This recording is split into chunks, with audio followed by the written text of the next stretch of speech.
Bonjour à tous, shalom les koulam et bienvenue sur ma chaîne YouTube. Aujourd'hui, nous allons parler d'une chose à ne surtout pas faire quand tu vas à Jérusalem.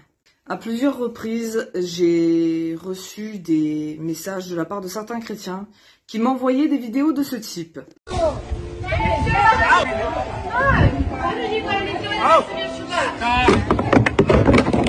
Voilà. Donc là, en fait, il y a des chrétiens qui m'envoyaient des vidéos en me disant « Oh, mais tu as vu, c'est terrible, regarde ce que fait ce juif.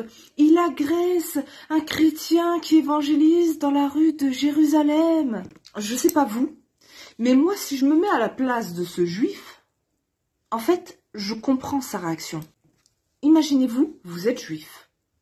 Vous êtes en Israël, dans le pays des Juifs, et là, il y a des mecs qui débarquent d'Amérique, qui viennent dans ton pays, qui prennent un micro et qui te hurlent dessus.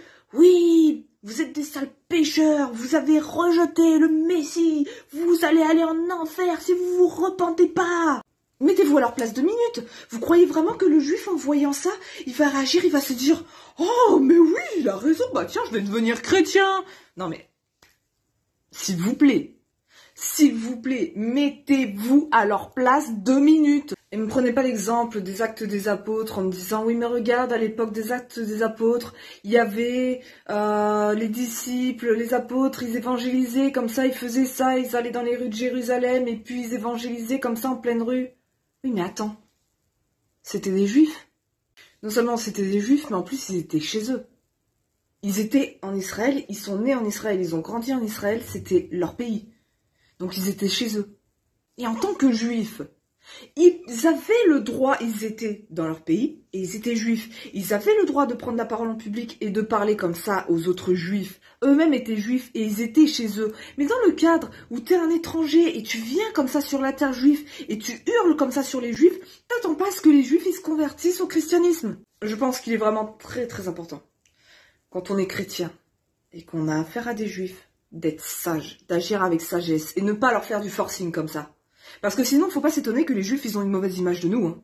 Faut pas s'étonner que quand tu dis que t'es chrétien, le juif qui est en face de toi, il se braque. Il y a d'autres manières d'amener Christ. Si vous voulez amener Christ, tout ce que vous avez à faire, c'est vous comporter comme Christ, être un exemple, les aimer, les soutenir.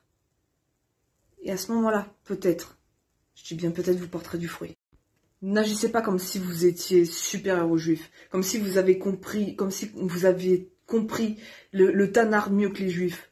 Vous n'avez pas compris le Tanakh mieux que les Juifs, parce que la Bible que vous la lisez dans sa traduction dans la langue, dans votre langue à vous maternelle, et vous lisez une traduction.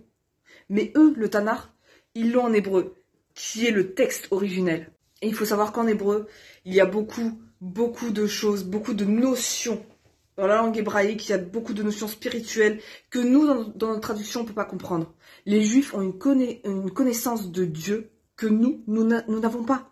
C'est de l'orgueil de penser qu'on sait mieux que les Juifs ce que dit la parole de Dieu. C'est de l'orgueil de penser qu'on est au-dessus, qu'on est supérieur des Juifs. On n'est pas supérieur à eux. Et il faut vraiment, mais vraiment le comprendre. Alors vraiment, je vous le redemande, si vous allez à Jérusalem, ne faites pas ça. Essayez juste d'aller au milieu d'eux et d'être gentil, d'être souriant, de montrer que vous les aimez. Faites ça et ça suffira. Sur ce, soyez bénis et light out.